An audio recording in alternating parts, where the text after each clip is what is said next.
Kingdom Hearts has a lot of stats, like any RPG, and they determine most interactions in the game. Also, like any RPG, it has a few stats that aren't directly given to the player.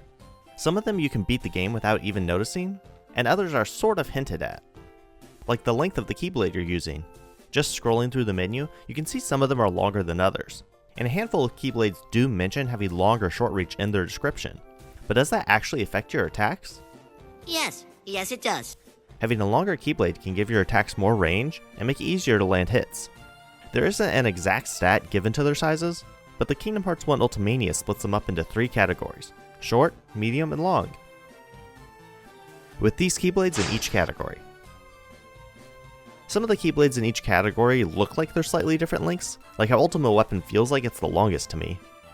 But after some basic testing, it seems like the hitboxes of keyblades in each category are either the same or super close to each other. So if this was something you ever wondered, now you know. Another thing I saw discussed online in the same areas as length is the swing speed of different keyblades.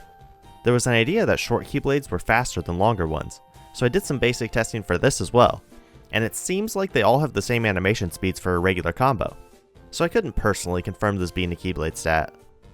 Something that's definitely a stat though is critical hit chance. You can tell an attack is a crit from the larger attack flare.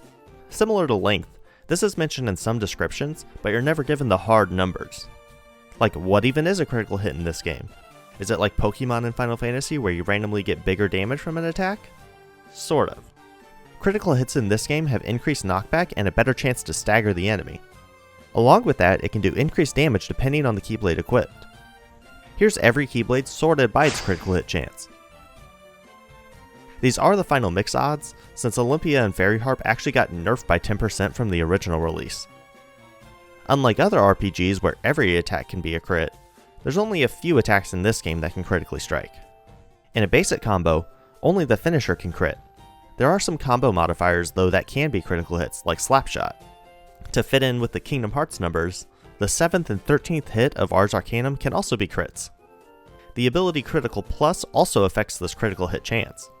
According to the Ultimania, each Critical Plus equipped will increase your critical hit chance by 2, 3, or 4 times your base rate depending on how many you have equipped, so that would bump a few of them up to 100%.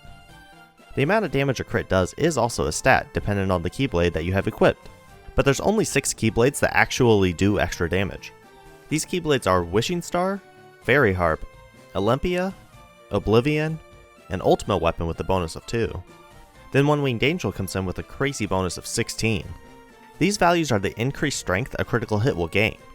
So if you have 20 strength, but get a crit with One Winged Angel, it will do damage as if you had 36 strength.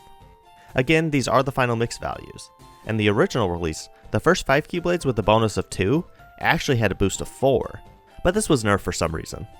Every other keyblade just gets the increased knockback and stagger chance from critical hits, but does the same damage as a normal hit.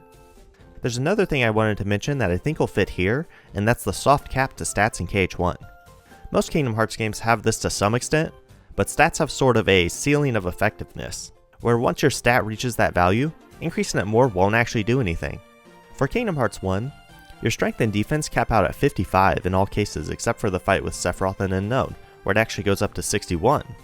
Having stats any higher means you don't actually deal or take extra damage, so at a point, the critical hit damage bonus won't really matter. And there's one more stat associated with keyblades: recoil, though some keyblade descriptions refer to it as deflection. This is a keyblade's recovery stat after clanking with or blocking an attack. Recoil also affects your ability to get tech points from blocking attacks, and how often the counter ability appears during combat.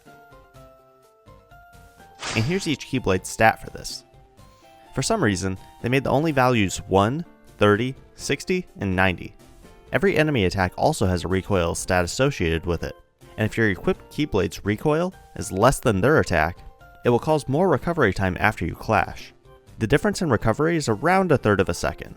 The game gives hints at this in some descriptions, like 3 Wishes, Olympia, and Divine Rose being difficult to deflect. Like these other stats though, you're left to wonder what the actual difference between them is. In general, if you find yourself blocking or clanking a lot, the higher recoil value keyblades will help. It'd be nice if these were given to the player in some way, but most people really won't notice. On your next playthrough, try to switch to a higher recoil keyblade before the Riku Ansem fight and see if you notice a difference. Future games do show some of these stats, or just get rid of them altogether, like the DS games giving critical hit chance and bonus damage, and Reaching a Memory showing its version of recoil. But the numbered KH2 and 3 just get rid of recoil and critical hits altogether as they appear here. The final weird stat I wanted to mention I couldn't find an official name for, so I'm calling it MP recovery rate. This isn't really a stat that you can work to change, but it is affected by one of your stats, Sora's level. For those who don't know what I mean by this, as you attack enemies, you'll notice an orange bar increase in your MP bar with each attack, slowly building up to 1 blue MP. This orange bar is your MP charge, while the amount that the bar fills up per hit is sort of a stat. There's a formula that determines how much each hit restores. The enemy being hit, as well as the attack Sora uses, affects this, but something I didn't think would affect it is Sora's level. Sora's level has an inverse relationship with the MP recovery rate, so the higher level Sora is, the less MP charge he'll gain from attacks. Here's an example of this.